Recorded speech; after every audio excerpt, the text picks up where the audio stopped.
Welcome to Buns, Burgers, and Big Ideas, the go-to podcast for aspiring and seasoned leaders in the quick service restaurant industry.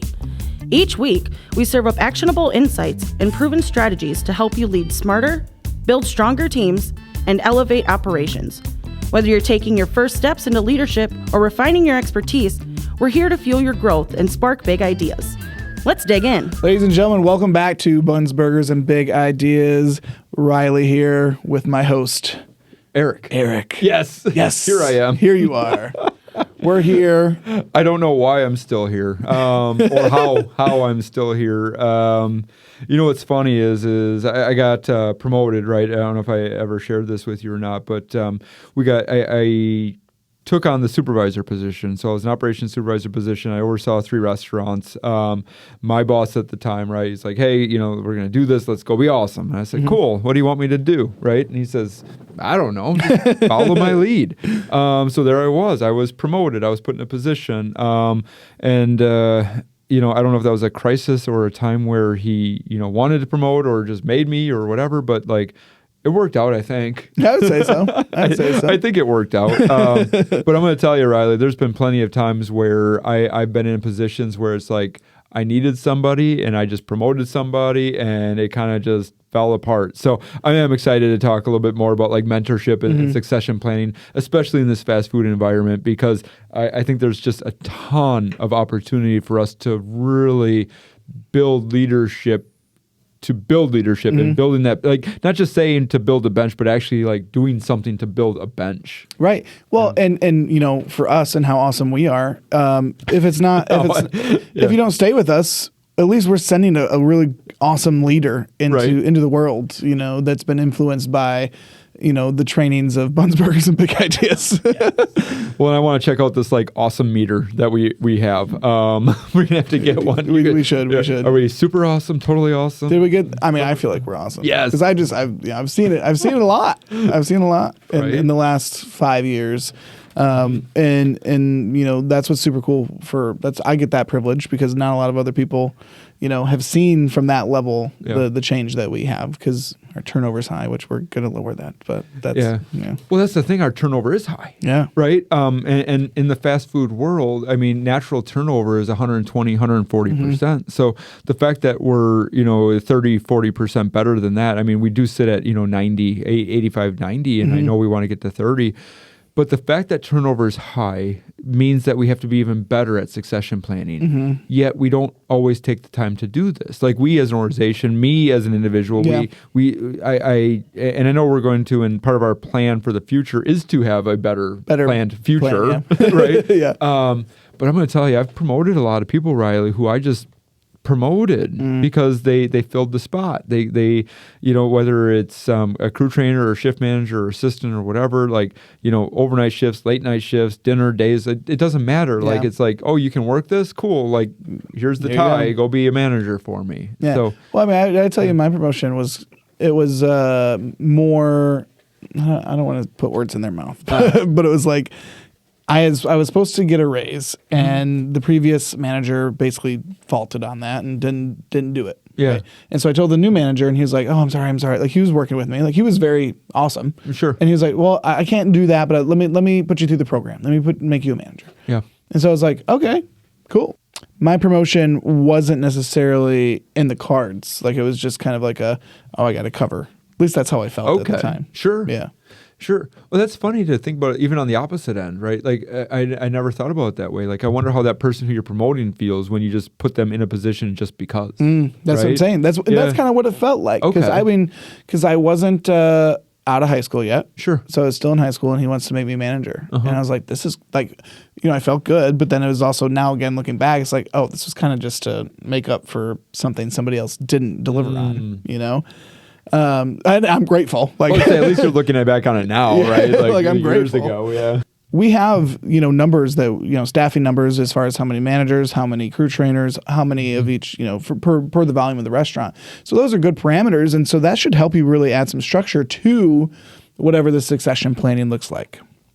What you're saying is exactly true, right? So how do we get around that, right? How do we get past that crisis promotion mode?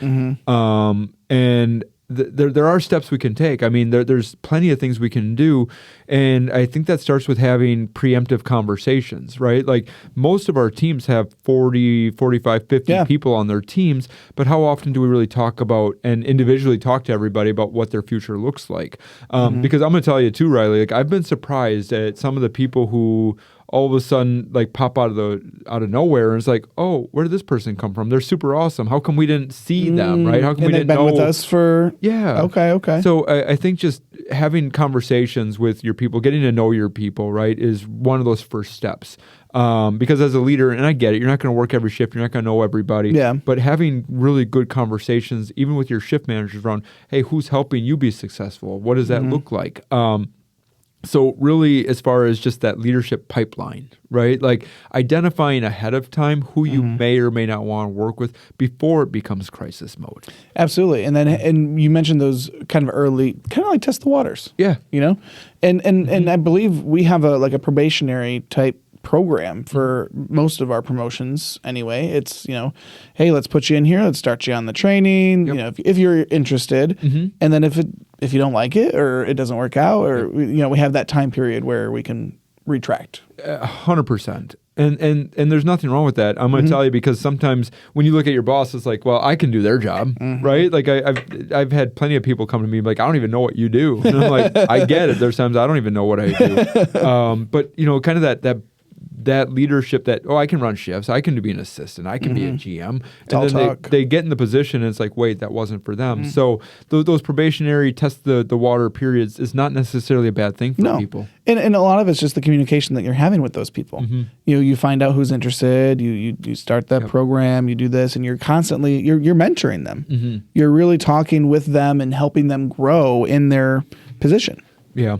And currently we're working on more of like an interview scorecard type of guide. But I think one of the concepts that I'd like to at least talk about is getting a second opinion, right? Like if you're the general manager of your restaurant, like you have an opinion of everybody regardless of. So how do you bring in maybe a fresh set of eyes? How do you bring in somebody else to come and say, like a third party or just like another peer? Yeah, another peer or a third party or just somebody to say, hey, what's your opinion of this person?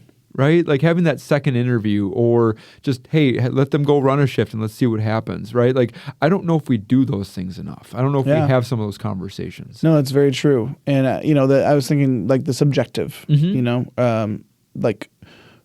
or is it objective? Objective. Yeah? Yeah. Okay, we'll go with that. That's objective. Yeah. So like the metrics, right? So the scorecard thing that you're talking about, cool, on paper, you're phenomenal. Phenomenal. Awesome. Yes. And then whatever that next assessment is or whatever that interview process looks like with either the GM, peer, or maybe a third party, it's like, okay, you've got this. Now do you have the drive, the leadership knowledge to maybe take on that additional role? Yeah. I exactly. That sounds pretty cool. No, it's true, and it's going to be super awesome, right? Yeah. Because I'm going to tell you, there's people where I've worked with, and I'm like, they're just awesome, right? Like this is the man, this is the person I want. But what if the other person was better? What if the other person, right? Like sometimes people don't speak up just because you're the loudest person in the room or the quietest person in the room doesn't. For sure, I was going to say it could go the other way. Yeah. Like you might miss a diamond in the rough because maybe they weren't given the same shot. Or given the same attention. And I think that's what happens even with like interviewing in general, right? Like we interview and we hire people when we need people. And we don't always look at that preemptively. Like the best time to hire is when you don't need somebody. The best time to promote is when you don't need that person, right? Like how do we start getting that to be our fail-safe to where we're doing these things before we really need it? Because this is such a fast-paced, do-it-now type thing where the preemptive of this really should be identified. Starts with the hiring. Yeah. Is kind of what you're saying, at least in this industry. Yep. Your succession planning starts with hiring. So always look for those diamonds and always look for those people who you could eventually invest in and mold into something great. Yeah. And then can we just talk about like the next step? Like, hey, I have identified you and now I want to invest in you. Yeah, right? we send them to the leadership factory. Yeah. Yeah. You mentioned that before. I think it's really cute, like the leadership factory, right? Like, but that's the thing, Riley. Like I'll promote you and then I leave you alone. right? Yeah. Hey, you're promoted, you're working, nights. I'm on the days. I'll see you in 6 months during the performance review. So how do we actually make that leadership factory a thing? How do we invest in somebody's growth? I mean, I took the time to hire you. I took the time to promote you. Now, why am I not taking the time to invest further? I mean, it's just got to be the psychological part of the job and of the industry. Yeah. We've talked about it many, many times that it's very fast. It's very go, go, go. It's very demanding. Mm-hmm. So, I mean, and I know our people, right? It's not intentional. No, it's not intentional that they get left after they get given a promotion. Yeah. So I think at that point, it's on us as leaders to really be purposeful with whatever that development plan looks like.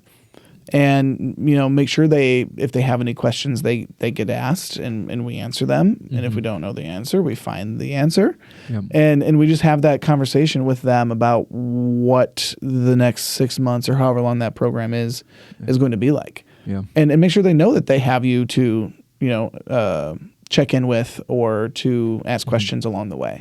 Because it shouldn't be hey, here you go. Here's the keys to the Ferrari. Now, good luck. Right. Like, I'd be terrified. Yeah. That's why I'm excited that we're working on, and I know you're helping pave the way as far as just like the crew to GM roadmap, mm-hmm. right, and some of those steps that should be taken.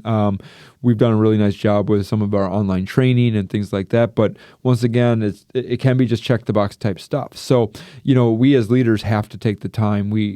I probably beating a dead horse here, right? But like the one-on-ones are super important. Those check-ins are super important. It's the best way to really, get your ROI, your return on investment on your investment in your team. Yep. Because if you say, here, Riley, go take this class, go do this or whatever, and I'm just left to my own devices and now I'm performing, but then you come to me 3 months later and go, your shifts suck. Why did I invest in you? Well, that's because you haven't talked to me. Yep. There's been no clear expectations. There's been no, set schedule. There's been no check-ins. We don't talk.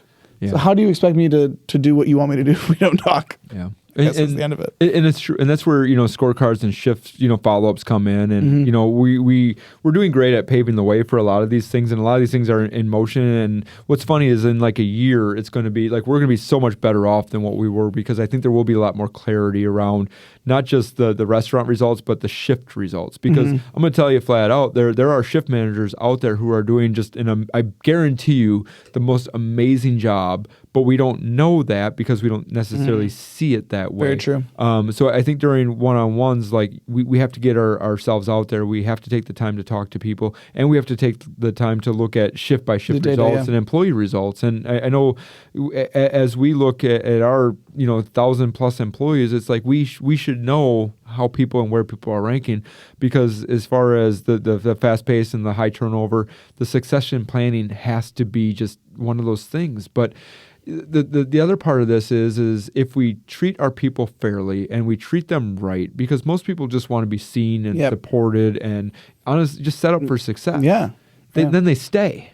And then we don't have to worry as much about succession planning. Mm-hmm. Exactly. Yeah. No, that's exactly the point. Or it becomes less of it's not as like there is no crisis because you have plenty of time mm-hmm. to lay out your succession plan. Yeah. And what I feel like this boils down to is treating them with kindness and fairness. All what you just said is our culture. Yeah. And so if we start now in changing our culture and making sure that we follow those things, each promotion, the culture just keeps getting stronger mm-hmm. and stronger and stronger. So in that in a year and a half, 2 year time frame, it's going to be a whole new team. It's going to be a whole perfect, I know. I'm a rainbows and sunshine kind of guy. I'm pure positivity, but I see it. It's easier that way. Yeah. It's honestly, I don't know, like maybe it's easy to be negative for some people, but like it's so much more fun to be positive and see the positive or the possibilities and the possibilities. Yeah.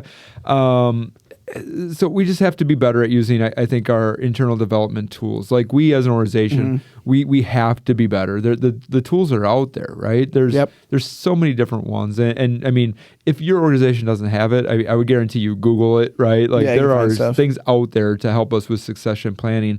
But the first thing is just doing it when you don't need it. Yeah. And finding the people that are going to fit your profile. Don't just hire to hire. Don't just promote to promote. Like do more interviews, have more conversations, find more people to kind of just give yourself that option. Because I think that'll ultimately help us make those better decisions. And then being open and honest and fair with those people that you're mentoring, right? At some point you felt that they were worth the promotion. Why are we giving up so quickly? Mm-hmm. Yeah. So that's a great point. Yep. Give them the breath, give them the space to learn and develop, but be there to watch them and help them. Yeah. I've seen it too many times, right? We do. We promote somebody and then 3 months later, like, well, they're not cut out for it. Okay. Like, did you have you talked to them? Yeah. Yeah. Yep. Well, I told them. Okay. Well, like, then what are you doing? Like, what are we as a leader doing to make sure that they're successful? Look at yourself. Yeah. Yep. Absolutely. Well, we're in the people business. And now I feel like with what we're working on in the organization, we're moving to that leadership factory. Yeah. And it's not just a job site for us. At least I feel like, for most of our team, it's not just a job site. It's that, feel good culture, leadership factory that is just going to keep growing and just everything's going to be great. Yeah. And we are, right? Like we're getting there. Our people are awesome. Our team is awesome. And I think we're adapting to a lot of the stuff that as an organization, we're really starting to build around. It's so exciting though. And so I'm glad to be on this, this mentoring journey, this leadership journey, just with the organization, with everybody. And I get a front row seat, and it's just super cool. Yeah. Succession planning takes time, right? Mentorship takes time. Building leaders in the fast food world and any business, it takes time. So just remember that we're putting people in positions for a reason. We believe in people for a reason, and we need to really help them see the best out of themselves just as much as we see it in ourselves. So they deserve it. Yeah. Don't wait for crisis. Don't promote to just promote. Come up with a plan, have a plan, work the plan, have some one-on-ones, and listen, learn, lead. Thank you, Eric. Yeah, thank you, everybody, for listening. See you later. Thanks for joining us on Buns, Burgers, and Big Ideas. We hope today's episode inspired fresh ideas for your leadership journey. Be sure to subscribe so you never miss an episode, and keep learning with us as we continue to explore leadership in the QSR world. Until next time, take care and lead well.